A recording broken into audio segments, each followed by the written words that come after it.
জামায়াতে ইসলামীকে যে আপনাদের এখন এত মানে এখন এত আমি খারাপ বলবো না, মানে কি জানি এত এত পরিত্যাজ্য মনে হতেছে, এত কোনো সময় আপনাদের কাছে এত মুনাফেক মনে হতেছে, এটা তো আগে কখনো মনে হয় নাই। জামায়াত আপনাদের সঙ্গে থেকে গেলে, বিএনপির সঙ্গে থেকে গেলে তো জামায়াতকে ভালোই লাগতো আপনাদের, মনে হয় আর কি।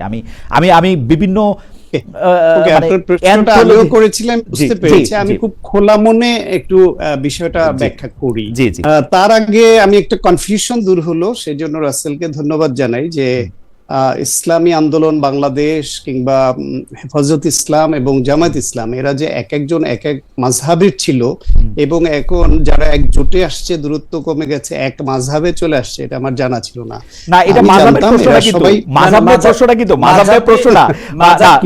ডক্টর সাহেব তো প্রশ্ন কিন্তু মাযহাব নিয়ে না, এটা বললে আমি একটু বলি, আমি একটু বলি, প্রশ্নটা মাযহাবটা একটা এক্সাম্পল বলেছিলাম না, মাযহাবটা একটা এক্সাম্পল। আচ্ছা ঠিক আছে, আমি এক্সাম্পল দিই। কিন্তু উনি বলছেন এটা খুবই সিগনিফিকেন্ট, উনি দেখতেছেন যে এটা কাছাকাছি চলে আসছে, এইটা আমি পরে এটা আমি কাছাকাছি চলে আসছে মনে হচ্ছে, তার যেটা আমারও মনে হচ্ছে, কিন্তু এটা সাময়িক।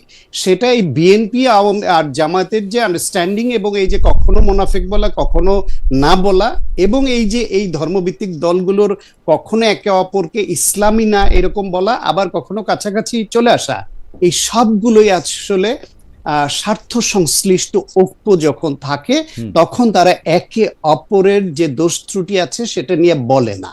যখন স্বার্থ সংশ্লিষ্ট বিষয়ে ব্যাঘাত ঘটে তখন তারা একে অপরের বিরুদ্ধে দাঁড়ায়। এটা হচ্ছে বাংলাদেশের রাজনীতির একটা ট্রেডিশনাল ব্যাড সাইড। আপনি দেখেন যে 1971 সনে পরাজিত, গণহত্যার দায়ে অভিযুক্ত একটা দল, তাদের সঙ্গে বাংলাদেশের স্বাধীনতার পক্ষের রাজনৈতিক শক্তি তৎকালীন আওয়ামী লীগ এবং মুক্তিযুদ্ধের স্বাধীনতার ঘোষণা দেওয়া সেক্টর কমান্ডার হিসেবে যুদ্ধ করা জেড ফোর্সের অধিনায়ক একজন লোক, তার গড়া দল, তাদের সঙ্গে তো এই জামায়াত ইসলামের ঐক্য হবার কথা ছিল না। দুই দলের দুই সময় ঐক্য হয়েছে, বিএনপির সঙ্গে নির্বাচনী জোট হয়েছে, একসঙ্গে সরকার গঠন করেছে, দীর্ঘদিন ছিল, কিন্তু আওয়ামী লীগের সঙ্গে ঐক্য, কৌশলগত জোট বা টেকনিক্যাল অ্যালায়েন্স জামায়াত ইসলামের হয়েছে, যেটা হওয়ার কথা ছিল না। আবার একইভাবে জাতীয় পার্টি একটা পতিত স্বৈরাচার, যাদেরকে 86-তে জামায়াত এবং আওয়ামী লীগ জাতীয় পার্টিকে সার্ভাইভ করাইতে হেল্প করলেও নির্বাচনে গিয়ে 90-এর অভ্যুত্থান কিন্তু সবাই মিলেই ঘটিয়েছে, যাকে আপনার পতন ঘটালো স্বৈরাচার বলে, সেই স্বৈরাচারকে কিন্তু এই জাতীয় এই বিএনপি এবং আওয়ামী লীগ উভয়ই কিন্তু বিভিন্ন সময় জোটে নিয়েছে এবং এই জামায়াত ইসলামী উভয়ের সঙ্গেই জাতীয় পার্টি সহই কিন্তু ছিল। ধর্মভিত্তিক দলগুলো এই তারা একে অপরকে কাফের ঘোষণা করে, এই একে অপরকে ইসলামী নয় এরকম আখ্যা দেয়, আবার তারা ঐক্য হয়। এই সমস্ত কিছু একটা পলিটিক্যাল ইকুয়েশনের মধ্যে হয়। এইটা বাংলাদেশের রাজনীতির ব্যাড সাইড, এই দোষে সব দল দুষ্ট। এখন আপনাকে আমি বলি, বিএনপি যখন জামায়াতকে সঙ্গে নিয়েছে, বিএনপি কখনোই বলেনি যে জামায়াত ইসলাম 1971 সনে মুক্তিযুদ্ধে বিরোধিতা করে নাই, তারা বাংলাদেশের বিরোধিতা করেছে এটাও বলে নাই, বলেছে সবসময় বলেছে। আমি বলি আপনাকে, সব সময় বিএনপি আওয়ামী লীগ যারাই করুক, জামাতের সঙ্গে যখন জোট করেছে, তারা জামায়াত মুক্তিযুদ্ধে বিরোধিতা করেনি এইটা মেনে নিয়ে ওই সূত্র ঐক্য করেনি। ঐক্য জামাত 1971 সালে মুক্তিযুদ্ধ বিরোধী ছিল সেটা মেনে নিয়েও সময় আপেক্ষিকভাবে তারা রাজনৈতিক কৌশলের অংশ হিসেবে বা লাভবান হবার জন্য জামায়াতকে জোটে নিয়েছে। আবার জামায়াতও যেখানে আপনার নারী নেতৃত্ব হারা লাভের জন্য জোটে নিয়েছে, এটা শুনে ভালো লাগলো আর কি। মানে এটাতে বোঝা গেল যে মানে আদর্শ ব্যাপার না, লাভটা ব্যাপার আর কি। না আমি বলছি তো, বাংলাদেশে এই জামায়াত ইসলাম নারী নেতৃত্ব হারাম এক সময় বলতো না, সেই জামাত খালেদা জিয়ার নেতৃত্ব মেনে তাদের জোটে গেছে। আমি আপনি একই সময় প্রতিনিধিত্ব করি। 90-এর গণ আন্দোলনের সময় আমরা এরশাদকে হটানোর সময় আমরা বললাম পতিত স্বৈরাচার জাতীয় পার্টি এবং জামায়াতে ইসলামীকে কেউ আমরা কোনো জোটে বা কোনো কিছুতে আমরা দেখতে চাই না। এই জিনিসটা প্রথম কে ভাঙলো? বিএনপি ভাঙলো না জামায়াতকে নিয়ে 91-তে যখন সরকার গঠন করে, তখন এটা বিএনপি সবার আগে ভাঙলো না?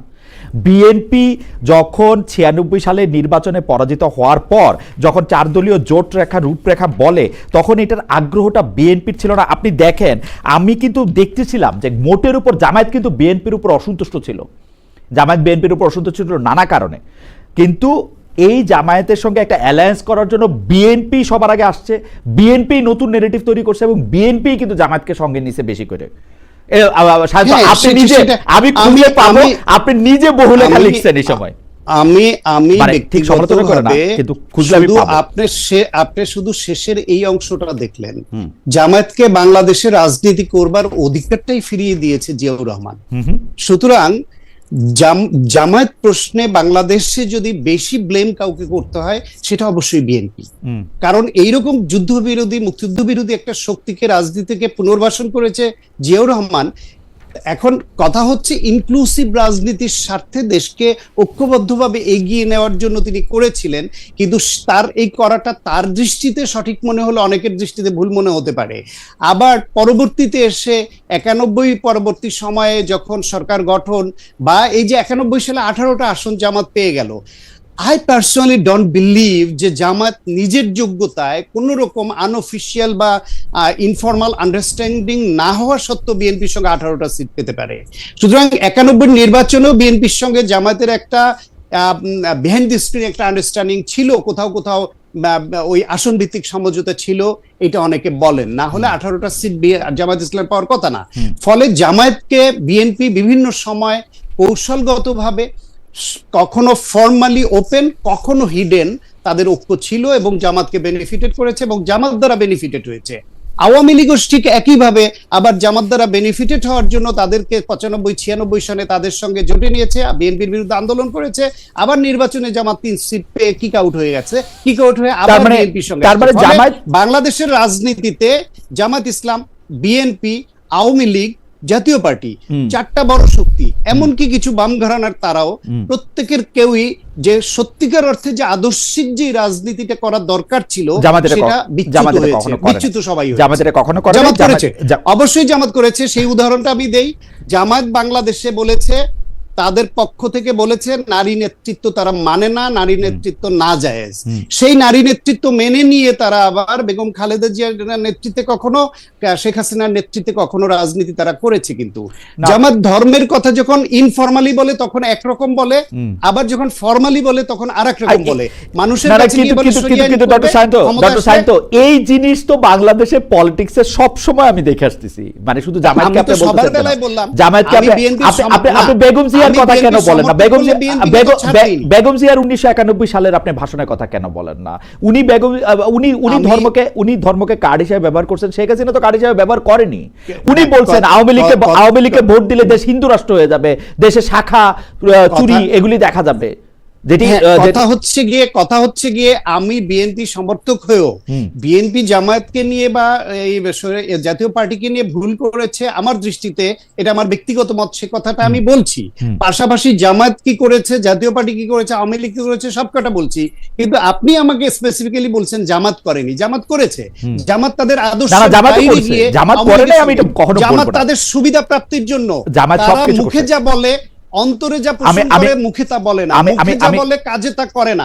এই প্রমাণ জামাতেরও বারবার দেখা গেছে, বিএনপির দেখা গেছে, আওয়ামী লীগের দেখা গেছে। আমি তো সবার বেলায় বলছি, আপনি এককভাবে বেশি কম যাদের সুবিধা বেশি, বড় দল তারা প্রভাবিত বেশি করে, সেই ক্ষেত্রে আওয়ামী লীগ এবং জাতীয় বিএনপির দায়টা বেশি। কারণ আওয়ামী লীগ এবং বিএনপি যদি স্পেস না দিত, এদেশে মুক্তিযুদ্ধ বিরোধী এবং স্বৈরাচাররা দাঁড়াতে পারতো না। ওকে, ঠিক আছে, আমি একটু অ্যাডভোকেট রাসেলের কাছে আসি। অ্যাডভোকেট রাসেল, আগের প্রশ্নটা আমি করি যে এক একটা দল এক এক রকম, মানে এক এক ইসলামী দল ইসলামের এক এক রকম ইন্টারপ্রিটেশন করার সাথে একই রকম একটা আইন কানুন সমাজ ব্যবস্থা রাষ্ট্র ব্যবস্থা চালু করা সম্ভব কিনা ইসলামিক স্টেট হলে? আপনি এর আগের একটা শোতে আমি দেখতেছিলাম যে আপনি ইসলামিক স্টেট নিয়ে বলতেছেন যে স্টেটে নারী নেতৃত্ব সম্পর্কে যতক্ষণ পর্যন্ত স্টেট না হচ্ছে ততক্ষণ পর্যন্ত অনেক কিছু করা যায়। এখন যদি আপনি একটু বলেন যে জামায়াতে ইসলামী এরকম কেন, যে এই যে দেখেন আমি জামায়াতে ইসলামীকে 1971 সালের পর থেকে বাংলাদেশে যখন থেকে রাজনীতি করতেছে, আমি সব সময় কোনো না কোনো দলের ভিতরে কোনো না কোনো দলের ছায়া, জোটের ছায়া এগুলো এসে করতে দেখতেছি, এবং তারপরে তারা আবার সেই দল বা জোটকে সাংঘাতিক রকমের নিন্দা মন্দ গালি, মানে আমি সেই গালি মানে একটা গালি না, মানে খুবই নিন্দা মন্দ করতে শুনতেছি। এইটা কেন? এই যে ধরেন বিচিত্রার প্রচ্ছদে আমি যে শিরোনামটা ছবি দেখতে পাচ্ছি যে সেটার মধ্যে হচ্ছে বিভ্রান্ত বিরোধিতা, সেই বিভ্রান্ত বিরোধিতাটা কেন করা হয়েছে? সেই বিভ্রান্ত বিরোধিতা শিরোনামে বিচিত্রার প্রচ্ছদে আমরা দেখতে পাচ্ছি জাতীয় সংসদ ভবনে সরকার বিরোধী আওয়ামী লীগ, জাতীয় পার্টি ও জামায়াতের যৌথ সংবাদ সম্মেলন। আওয়ামী লীগ, জাতীয় পার্টি ও জামাতের যৌথ সংবাদ সম্মেলন, এবং সেই সংবাদ সম্মেলনে তারা কিন্তু একই রকম ভাবে একই কথা বলতেছে না। আমরা আরেকটি ছবি দেখতে পাচ্ছি, যে ছবিটির মধ্যে আমরা দেখতে পাচ্ছি যে সংসদে আলোচনার ফাঁকে শেখ হাসিনার কাছে এসে জামাতের সেই সময়কার আমির জনাব মতিউর রহমান নিজামী তার সাথে কথা বলছেন, তারকে কোনো কিছু করার বলার একটা অনুরোধ করছেন, এবং সেটাও পত্রপত্রিকা অনেকবার ছাপা আছে। আপনি একটু যদি আমাদেরকে এটা বলেন, তারপর আমরা শুনবো যে ইসলামী শাসনটা নিয়ে একটু বলেন। জি খালিদ ভাই, আমি আপনার প্রশ্ন আসছি তার আগে শাকত ভাই কয়েকটা বিষয় আমাকে একটু নিয়ে আসা দরকার। শাকত ভাই দেখেন, বিএনপিকে যখন প্রশ্ন করা হয় জোটের বিষয়ে যে আপনারা জামাতের সাথে কেন জোট করলেন, বিএনপি তখন বলে আমরা কি জামাতের সাথে আদর্শিক জোট করি নাই, আমরা প্রয়োজনীয় জোট করেছি। কারণ আপনি জানেন জোট দুই কারণে হয়, একটা হচ্ছে আদর্শিক জোট আর একটা হচ্ছে প্রয়োজনীয় জোট।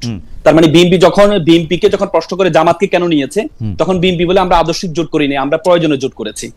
তেমনি আজকে শাকত ভাই বললো যে খালেদা জিয়ার নেতৃত্বে আমরা জামাত গিয়েছে, খালেদা জিয়ার নেতৃত্বে কিন্তু জামাত যায় নাই। এটা হচ্ছে প্রয়োজনীয় জোট, এটা আদর্শিক জোট না। আদর্শিক জোট হলে জাতীয়তাবাদের আদর্শকে মেনে নিয়ে তারপরে হচ্ছে জোটটা হয়, সেটা আদর্শিক প্রয়োজনীয় জোট। বিএনপি যে কারণে এই জামাতের সাথে জোট করেছে, জামাতও সেই কারণেই এই কি বলে বিএনপির সাথে জোট করেছে। জোট করা ঠিক আছে, মানে আদর্শের মিল না থাকলেও ঠিক আছে। এটা এখন আপনি 11 দলের যে জোটটা, এটাও প্রয়োজন এবং আদর্শিক দুটি মিলে হয়েছে।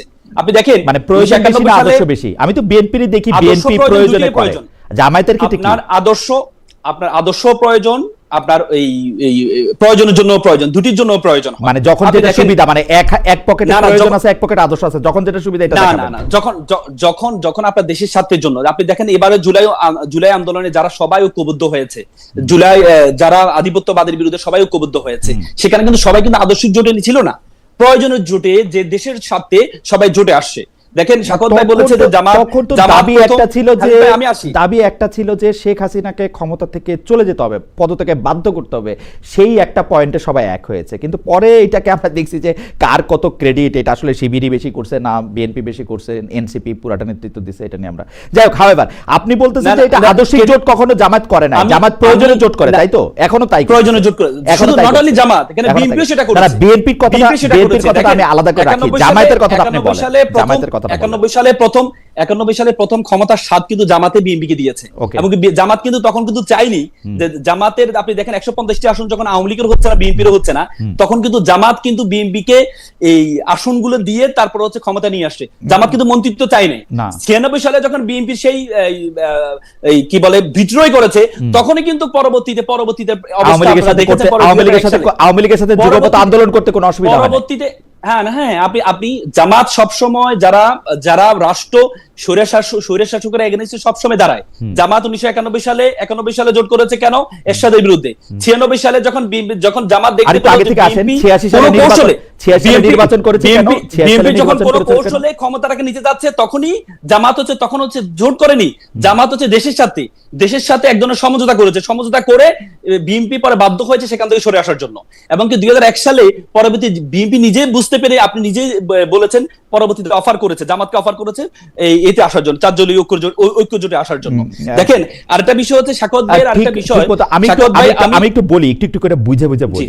ধরেন আওয়ামী লীগ দলটি নিষিদ্ধ হওয়ার আগে, আওয়ামী লীগ দলটি তো এখন নিষিদ্ধ, এটা নিয়ে প্রশ্ন করা একটু মুশকিল, কিন্তু আওয়ামী লীগ যদি একটু ঠিক মতো অফার করতো, তাহলে আওয়ামী লীগ জামাতের সাথেও জোট করতে পারতো, বা জামায়াত আওয়ামী লীগের জোটে চলতে পারতো, যেহেতু আদর্শিক কোনো ব্যাপার নাই, সমঝোতা।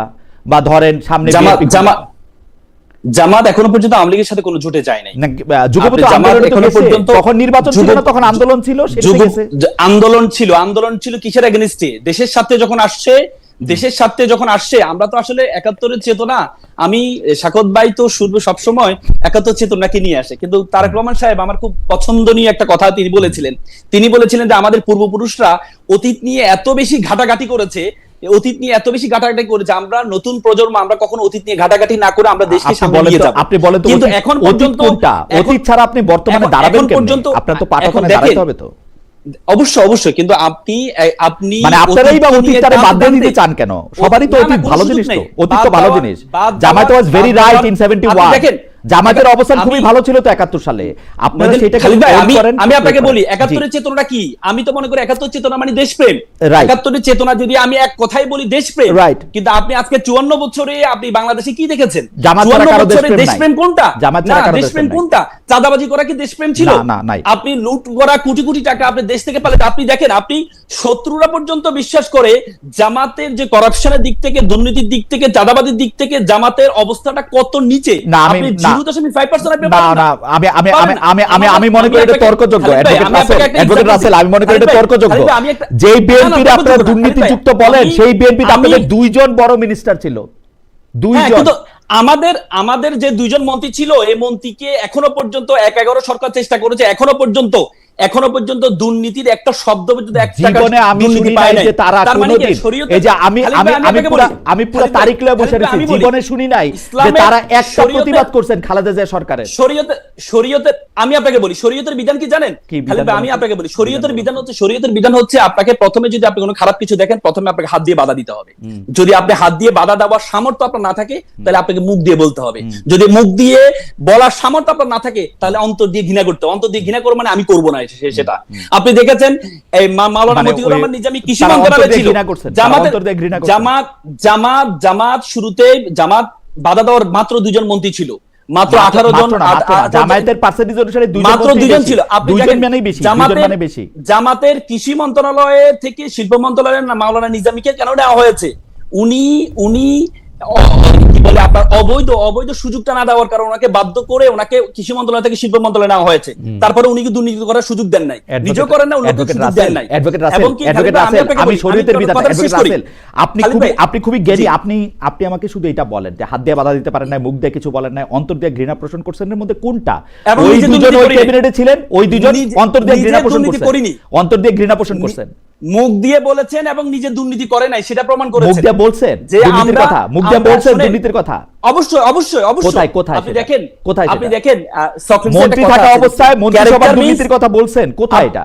আপনি জামাত যদি ওই সময় কথা বলতো তাহলে দেশের সাথে গভর্নমেন্টটা কন্টিনিউ করা কঠিন হয়ে যেত। শুধুমাত্র দেশের সাথে ঐক্য নষ্ট হওয়ার সাথে জামাত প্রথম বিএনপির দুর্নীতির কথা কবে বলছে?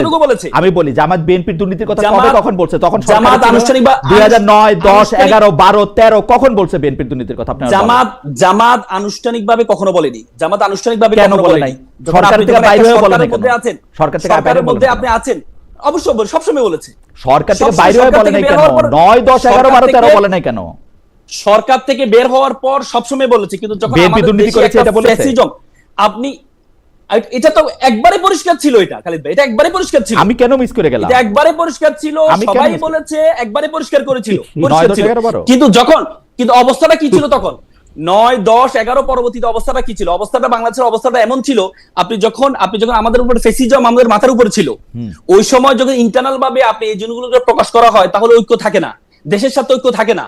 যে 17-18 বছর আপনি দেখেছেন, 17-18 বছর যে নির্যাতনটা সহ্য করেছে, 2 দলে সহ্য করেছে এবং সবসময় আমার একটা মনে আছে, আমি খালিদ ভাই একটা কোট এন্ড আনকোট করে বলি, বেগম জিয়া 2008 সালে ইলেকশনে ওনার যে আসনটা, ফেনীর যে আসনটা, সেই আসনে আমার কাছে মনে আছে উনি একটা ছাত্র শিবিরের একটা প্রোগ্রামে আসছিলেন, ইফতার পার্টিতে আসছিলেন, একটা ইফতার ছাত্র শিবির অথবা জামাতের একটা ইফতার পার্টিতে আসছিলেন। তিনি এই যখন মেহমান বিভাগে আমার থাকার সুযোগ হয়েছিল, খালেদা দিয়ে বলেছেন, তো দেখো আমি যখন তোমাদের এই আমার যে আসন, আমার ভাই সাইদ ইস্কান্দার আসনটা পরিচালনা করেছে, আমি হচ্ছে যেহেতু ইলেকশনের আগে কিছু টাকা আমি ঐক্যজোটকে মানে তোমার শিবিরকে দেওয়া হয়েছিল যে তোমরা এই ইলেকশনে খরচ করবা। যেদিন আমি জয়লাভ করলাম, পরের দিন তার একটা বস্তা ভরে সে অনেকগুলো আপনার ভাউচার নিয়ে আসছে এবং কি টাকা নিয়ে আসছে, বললো যে এই যে ভাউচার আমরা খরচ করেছি, এই টাকাগুলো উদ্বৃত্ত ছিল, এই উদ্বৃত্তগুলো আমরা নিয়ে আসছি। তার মানে বেগম জিয়াও বলতেন যে এই ছেলে তোমাদের ছেলেগুলো সোনার ছেলে, যাদের মধ্যে 1 টাকা দুর্নীতি কখনো পাওয়া যায় না। টাকা নেওয়াটাই দুর্নীতি না, টাকা নেওয়া বলতে আমি আপনাকে সেটা বলিনি, যে আপনি যখন ঐক্যজোটে যখন ইলেকশন করেন তখন খরচ করতে হয়, ওই খরচ করার জন্য যে টাকা নিছেন ওইটা নির্বাচন কমিশনের জায়গা, আমি জানি ওই সময় ইলেকশনে ব্যয় ছিল 2 লাখ টাকা, আপনাদেরকেই হয়তো দেওয়া হয়েছে 2 লাখ টাকা। না, সেটার খরচ সহ, কোথায় খরচ হয়েছে, কোথায় এভরিথিং ভাউচার সহ, এবং যে টাকা ব্যাক আসে সে টাকা পর্যন্ত ব্যাক দিয়েছে। আমার মনে হয় টাকা তো পর্যন্ত ব্যাক দিয়েছে। আমার মনে হয় আপনি ঠিকই বলতেছেন। এই যে আপনাদের একজন দর্শক রফিক মমিন, উনি খুব সুন্দর করে বলছেন, রফিক মমিন 4898, তিনি বলছেন খালেদ মহিউদ্দিন সাহেব আপনি জামায়াতের চরিত্র হনন করার এজেন্ডা নিয়ে নামছেন, আওয়ামী মালিকানাধীন টিভিতে চাকরি করতেছেন, আর ওখান থেকেই টাকা নিয়ে আওয়ামী এজেন্ডা নিয়ে মাঠে নামছেন। Thank you. আমার অ্যাডভোকেট রাসেল, আপনি আইডিটাতে ঢুকেন, আপনি খালিদ ভাই আপনি আইডিটাতে শুধু দেখেন পূর্ব আফ্রিকার আওয়ামী লীগের লোক, তাই না? না আপনি দেখেন আপনি আইডিটাতে ঢুকেন। ওকে, অসুবিধা নাই। আমি আইডিটাতে ঢুকবো, এগুলো আমি দেখি আইডি দেখি।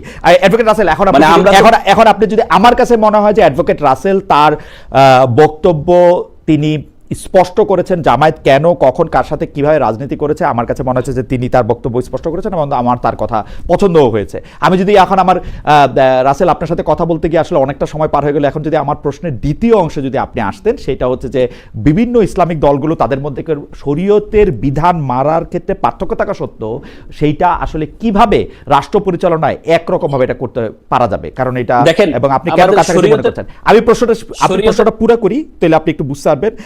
আমরা দেখেছি যে 4 দলীয় জোট ক্ষমতায় আসার পরে, মানে 2001 সালে পরে, 2002 সালের 5 জানুয়ারি পত্রপত্রিকাতে যে খবর প্রকাশিত হচ্ছে, সেই খবরটা হচ্ছে অনেকটা এরকম: মাওলানা দেলোয়ার হোসেন সাইদি 4 দলীয় জোটের মন্ত্রী ও এমপিদের উপস্থিতিতে নারায়ণগঞ্জে একটা ওয়াজ মাহফিল হতেছে, সেইখানে তিনি বলতেছেন, তাকে কোট করতেছি, কোর্ট দিয়ে ফতোয়া নিয়ন্ত্রিত হবে না, বরং ফতোয়া দিয়ে কোর্ট নিয়ন্ত্রিত হবে, সকল ভাস্কর্য ভেঙে ফেলা হবে। এইটা হচ্ছে তার বক্তব্য। আমার প্রশ্ন, আপনি পিছনে আইনের বই নিয়ে আছেন, আপনি একজন তরুণ আইনজীবী, আপনি এই বক্তব্যের সাথে কি একমত? আমার কেন এই প্রশ্ন মাথায় আসে, এই বক্তব্য কিন্তু দেলোয়ার হোসেন সাইদি ইলেকশনের আগে দেন নাই, তাহলে আমরা বুঝতাম যে হ্যাঁ কোর্ট দিয়ে ফতোয়া হবে না, ফতোয়া দিয়ে কোর্ট নিয়ন্ত্রিত হবে। এখন যেমন জামাত ইসলামী বলতেছেন না যে আসলে ব্যাপারটা কি, আপনি এটা নিয়ে যদি একটু বলেন যে একরকম ভাবে এটা করা যাবে কিনা, কারণ আমরা এইটা একটা মাত্র কথা না, এরকম অসংখ্য কথা আমরা 2001 থেকে 2006 সাল পর্যন্ত শুনছি। দেখেন, আমার প্রথম কথা হচ্ছে ইসলাম কখনো, ইসলামের একটা বিধান আছে যে আল ফিতনা তো আসাদ্দু মিনাল কাতলে, মানে হচ্ছে ফিতনাটা হচ্ছে হত্যা থেকে নিকৃষ্ট। ফিতনা মানে বিশৃঙ্খলা তৈরি করা। ইসলামী স্টেটের যে পলিসি, জামাতের আমির কিন্তু বলেছে যে দেশের জনগণ যদি সম্মতি দেয় তাহলে আমরা আইন পরিবর্তন করব, কিন্তু বিদ্যমান আইন, বাংলাদেশে বর্তমান যে বিদ্যমান আইন আছে, সেই বিদ্যমান আইনে মাত্র 5 থেকে 10% আছে ইসলাম বিরোধী, আর বেশিরভাগই হচ্ছে ইসলামের। আপনি দেখেন আমাদের পার্সোনাল ল আছে, পার্সোনাল যে লটা আছে, এই পার্সোনাল ল প্রত্যেক ধর্ম মেনে চলে, প্রত্যেকটা ধর্ম নিয়ম কানুনগুলো, হ্যাঁ পারিবারিক ল গুলো মেনে চলে। কিন্তু আপনি 5 থেকে 10%, আপনি দেখেন ইসলামে মদকে নিষিদ্ধ করা হয়েছে। আমার কাছে আমাদের বর্তমান যে আইনটা, আমার মনে হয় যে বর্তমান যে আইনটা আপনি দেখেন আমাদের সংবিধান 15-16 বার পরিবর্তন হয়েছে। বাংলাদেশে আইনে তো বাংলাদেশে আমি আসছি, আমি শেষ না করলে আপনি এটা মানে না, কিন্তু আপনি এগুলি কথা বললে আপনি ব্যাখ্যা করেন। 5 থেকে 10% আইন যদি থাকে, আমি বলি 5 থেকে 10% আইন যদি থাকে যেটা ইসলাম বিরোধী, আপনি 2-3টার কথাও বললেন একটু, তাহলে আমি বুঝতে পারবো। কারণ বলেন। আমি খালিদ ভাই বলছি, যেমন আপনি দেখেন আমার কাছে মনে হচ্ছে আমাদের যে প্রচলিত আইন ইসলামী আইন থেকে আরো বেশি রেডিক্যাল, আরো বেশি কঠিন। কেন কঠিন? আপনি দেখেন আমি বলি আমাদের দেখেন, আমাদের এই মদ শুধু হচ্ছে মুসলমানদের জন্য নিষিদ্ধ, ইসলাম হচ্ছে মুসলমানদের নিষিদ্ধ, যারা অন্য ধর্মাবলম্বী আছে তাদের জন্য মদ নিষিদ্ধ না, কিন্তু আমাদের বাংলাদেশের আইনে মদ সবার জন্য নিষিদ্ধ। তারপর আপনি দেখেন যে শুকরের মাংস আমাদের ইসলামিক আইনে শুকরের মাংস নিষিদ্ধ হচ্ছে মুসলমানের জন্য, অমুসলিমের জন্য নিষিদ্ধ না, কিন্তু আমাদের আইনে শুকরের মাংস আমদানি করা, এটা কি ইসলাম বিরোধী? এই আইনটা কি ইসলাম বিরোধী? আমি আসি, শুকরের মাংস আমদানিও করা যাবে না, তার মানে এই দেশে তো অমুসলিম লোকজন আসে। আমি এই জন্য বলি বাংলাদেশের যে আইন আছে এটা আরো বেশি রেডিক্যাল, আরো বেশি ইসলাম বিরোধী আইনের কথা বললেন আপনি আমাদের আইন যেমন আপনি দেখেন আমাদের এই পারিবারিক আইনে দেখেন, পারিবারিক আইনের মধ্যে ডিভোর্সের ক্ষমতা, আমাদের ইসলামিক আইনে ডিভোর্সের ক্ষমতা নারীকে দেওয়া হয় নাই, সেখানে পারিবারিক আইনে ডিভোর্সের ক্ষমতা নারীকে দেওয়া হয়েছে। এটা একটা আছে। তারপর হচ্ছে নারী পুরুষ সমান, আমাদের ইসলামে আছে উত্তরাধিকার যে সাকসেশনের যে বিষয়টা আছে 2 এবং 1, সেখানে সমান সমান করা হয়েছে, এমন কিছু 5 থেকে 10% আর বেশি না। কিন্তু বিষয়টা হচ্ছে উত্তরাধিকার আইনে কি সমান সমান করা হয়েছে? উত্তরাধিকার আইনে কি সমান সমান করা আমি হয়েছে? খালিদ আমি আসি, আমাদের মূল সমস্যার জায়গাটা কি কোনটা জানেন? আমাদের আইন আছে কিন্তু আইনের প্রয়োগ নেই। না না, আইনের প্রয়োগের জন্য দেখেন I am losing my patience, I am losing my patience. মানে লার্নেড কাউন্সিল, আপনি কিন্তু প্রতিটা কথা আপনি বলতেছেন এবং এইটার পক্ষে আপনি কোনো যুক্তি দিতেছেন না, বরং আপনার আপনাকে যারা পছন্দ করে তখন আপনি বলতেছেন যে তারা বলতেছেন যে আমি কুতর্ক করতেছি। ভাই আপনি বলতেছেন 5 থেকে 10% ইসলাম বিরোধী আইন আছে। ভাই আপনি আমার ইসলাম বিরোধী আইন আগে দেখান না। আপনি বলতেছেন যে মদ, আমি তো দেখালাম, আমি তো ডিভোর্সটা দেখাইছেন ইসলাম বিরোধী আইন, ইসলাম বিরোধী আইন যে মদ বাংলাদেশে শুধু মুসলমানদের জন্য নিষেধ, এটা ইসলাম বিরোধী আইন। না না না, আমি সেটা বলি নাই, তো বলেন স্পেসিফিক ইসলাম বিরোধী আইন। মিসকোট করছেন। আমি বললাম বাংলাদেশ ইসলামে হচ্ছে শুধু মুসলমানের জন্য নিষিদ্ধ, আর বাংলাদেশের যে আইন, এই আইনটা হচ্ছে সকল ধর্মের জন্য নিষিদ্ধ। অ্যাডভোকেট রাসেল, আমি আপনাকে অনুরোধ করছি ইসলাম বিরোধী আইনের উদাহরণ দেখান। আমি তো বললাম যে নারী যে ডিভোর্সের যে ক্ষমতা, নারীর ডিভোর্সের ক্ষমতা ইসলামে দেয় নাই। কিন্তু আমাদের প্রচলিত আইনে নারী তারপরে স্বামীকে, স্ত্রী তার স্বামীকে ডিভোর্স দিতে পারবে। আচ্ছা, এইটা আপনি স্বামীকে ডিভোর্স দিতে পারতেছেন, আপনি ইসলাম বিরোধী, তাই তো? হ্যাঁ, এটা আমাদের আইনে আছে যে আপনি শুধু স্বামীকে ক্ষমতা দেওয়া হয়েছে। আচ্ছা, এইটা হচ্ছে ইসলাম বিরোধী আইন। আর যে সম্পত্তির ক্ষেত্রে 2 আর 1 এর ক্ষেত্রে সমানের একটা প্রস্তাবনা আছে, হয় নাই এখনো সমান প্রস্তাবনা আছে, পাস হয়নি, প্রস্তাবনা নাই। আপনি তো বলেন এটা আইন, পাস হয়নি, প্রস্তাবনা আছে না, প্রস্তাবনা আছে, দুইটা তো দুই জিনিস, তাই না? পাস হয়নি, লার্নেড কাউন্সিল, দুইটা তো দুই জিনিস। তো ওইটা একটা পাস হয় নাই, তাহলে আপনি বলতেছেন যে এখন পর্যন্ত একটা পাওয়া গেল যে নারীদের ডিভোর্সের যে ক্ষমতা দেয়া আছে সেটা ইসলাম বিরোধী। আপনারা আসলে সেটা চেঞ্জ করবেন, তাই তো? না না, চেঞ্জ এটা শুনেন, ইসলামের চেঞ্জের একটা বিষয় আছে। ইসলাম হুট করে চেঞ্জের বিশ্বাসী না। আপনি দেখেন মদ যখন নিষিদ্ধ করা হয়েছে, প্রথম ইসলামের নিয়ম হচ্ছে প্রথম হচ্ছে সচেতনতা তৈরি করা। প্রথম হচ্ছে ইসলামের সচেতনতা তৈরি করবে। দেখেন মদ যখন নিষিদ্ধ করা হয়েছে, প্রথমে বলেছে মদটা হচ্ছে ক্ষতিকর বস্তু। এরপরে দ্বিতীয় ট্রামে বলেছে মদ খাওয়া অবস্থায় তোমরা নামাজ চলা অবস্থায় তোমরা মদ খেও না। তৃতীয়বার নিষিদ্ধ করা হয়েছে। তার মানে ইসলামের প্রত্যেকটা জিনিস হচ্ছে ধারাবাহিকভাবে হবে।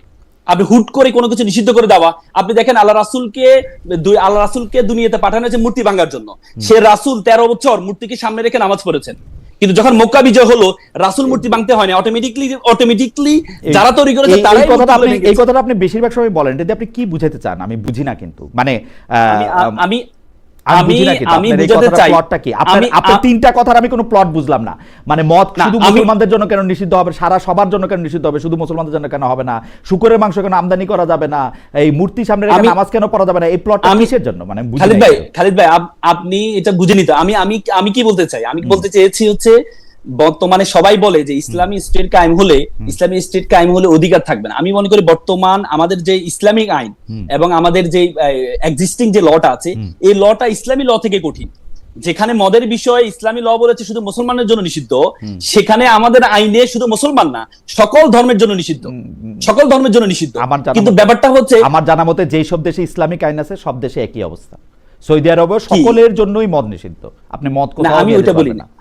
আমি সৌদি আরবে কিন্তু প্রচুর বিদেশি লোক কাজ করে। আমি শরীয়তের বিধানের কথা বলছি, কুয়েতের কথা বলতেছি, আমি কাতারের কথা বলতেছি, বাহরাইনের কথা বলতেছি, ওমানের কথা বলতেছি। আমি কোথাও মানে যেইখানে শরীয়তের বিধান আছে সেখানে শরীয়তের বিধানে অমুসলমান থাকুক আর নাই থাকুক, মদ শুকর সেগুলি নিষিদ্ধই। আমি তো সেটাই বললাম, কিন্তু শরীয়তে শুধুমাত্র মুসলমানের জন্য নিষিদ্ধ করা হয়েছে। ওকে, শরীয়তে মদ আর শুকর বিধর্মীদের জন্য নিষিদ্ধ করা হয়নি। কিন্তু আমি বলেছি যে ইসলামে আইনটা হচ্ছে আরো একটু সহজ, ফ্লেক্সিবল। কিন্তু এটাকে আমাদের এক্সিস্টিং ল আমার প্রশ্ন কিন্তু সেটা ছিল না অ্যাডভোকেট রাসেল। আমার প্রশ্ন ছিল হচ্ছে যে এক একটা জায়গায় তো এক এক রকম। আপনি যখন কোর্ট ফতোয়া দিয়ে চলবে, আপনি যখন বলতেছেন, আপনি আমার থেকে অনেক ভালো জানেন যে 4টা মাযহাবে 4 রকম বিষয়ে 8 রকম ফতোয়া আছে। এবং আপনি যদি আমরা সিয়াসিত্তা যেগুলিকে বলি সেগুলি যদি বুখারী, তিরমিজি, সুনানে আবু দাউদ এবং ইবনে মাজা, আমি যাইটার মধ্যেই দেখি না কেন সেগুলির মধ্যে কিন্তু প্রচুর মানে গ্রে এরিয়া আছে। তো আপনি ফতোয়া দেওয়ার জন্য, এখন ফতোয়া দিয়ে কোর্ট চলবে, এটা কি আপনাদের মাথায় আসে কিনা আমি এটা জানতে চাইছিলাম। এবং কোন ফতোয়া আপনারা একই মতো কেমনে করবেন? আমি আপনাকে বলি, ইসলামে হারামের বিষয়ে স্পেসিফিক করা আছে। ইসলামে একবারে স্পেসিফিক করা আছে কোনটা হারাম, কিন্তু হালালের বিষয়ে স্পেসিফিক করা নেই। কারণ মানে ইসলামে বেশিরভাগই হালাল, কিন্তু স্পেসিফিক করে বলা আছে কোনটা হারাম। তার মানে এই যে কয়েকটা জিনিস হারাম, ইসলাম কিন্তু এই জন্য ইউনিফাইড করা হয়েছে। ইসলামের নির্দিষ্ট জিনিসকে হারাম করা হয়েছে, এটা ইসলামের যে আপনাকে কোরআন এবং সুন্নাহ, আপনি প্রত্যেকটা জিনিস একবারে আপনার জুতাই সেলাই থেকে রাষ্ট্র পরিচালনা পর্যন্ত প্রত্যেকটা জিনিস আপনি কোরআন এবং সুন্নাহর মধ্যে পাবেন, এবং Okay. কোনটা হারাম আর কোনটা হালাল, কোনটা হারাম কোনটা হালাল আপনি সবকিছু পাবেন এখানে। আমার মনে হয় যে এবং কি আমার মনে হয় যে আমাদের কোরআন শরীফ থেকে যদি আমরা হারাম হালাল নেই, আমাদের অনেক দ্বিধা, অনেক মতবাদী আসলে কমে যাবে। কারণ কোরআনে একদম স্পেসিফিকলি কোন 4টা বিষয় খাওয়ার ক্ষেত্রে হারাম, কোন 4টা বা 2টা বিষয় মানে সুদ ঘুষ এগুলি কিরকম করে কেমনে হারাম, কোন বিবাহ হারাম সেগুলির ব্যাপারে আসলে বলা আছে একদম স্পেসিফিকলি। আমরা নিজেরা ইন্টারপ্রেট করে তাহলে যে মাযহাব এই, আপনি ঠিকই বলছেন যে কোরআন থেকে যদি এটা নেই তাহলে এটা আমরা কমে যাবে, কিন্তু আমরা সবাইকে কোরআন হাদিস থেকে নিতে হবে, শুধু কোরআন হাদিস থেকে নিতে হবে। না আপনি আবার হাদিস বললেন, সেটা তো আবার আরেকটা ইন্টারপ্রিটেশনের জায়গা না, তাহলে আপনি আল্লাহ রাসূল বিদাহজের ভাষণে সর্বশেষ বলেছেন তারাকতু ফিকুম আমরান লান তাদুল্লু মা তামাসসাকতু বিহিমা কিতাবুল্লাহি ওয়া সুন্নাতুর রাসূল। আপনার সাথে থিওলজি নিয়ে কারণ কোরআনের বিশ্লেষণ হচ্ছে হাদিস, আপনি হাদিসকে অ্যাভয়েড করার কোনো সুযোগ নাই, কোরআন এবং হাদিস। কারণ কোরআন খুব সংক্ষেপে বলা আছে, হাদিসে ব্যাখ্যা দেওয়া আছে। এর মধ্যে আপনি কোন হাদিসে ব্যাখ্যা দেওয়া আছে, আপনি কোন হাদিসগুলি মানবেন কোন হাদিসগুলি মানবেন না, আপনি অবশ্যই সিয়াসিতে হাদিসগুলো মানবো। শুধু সিয়াসিতার হাদিসগুলি মানবেন তো? সিয়াসিতার হাদিসে অনেকখানে শুধু কোরআন মানার কথাই আছে, আপনি দেখে নিন আবার। আপনি দেখে নিন। ওকে, আমি বা আপনি ভালো বলছেন। আমি একটু আসি অ্যাডভোকেট রাসেলকে অনেক ধন্যবাদ, তিনি অনেকগুলি বিষয় নিয়ে আসলে ক্লিয়ার করেছেন আপনাদের।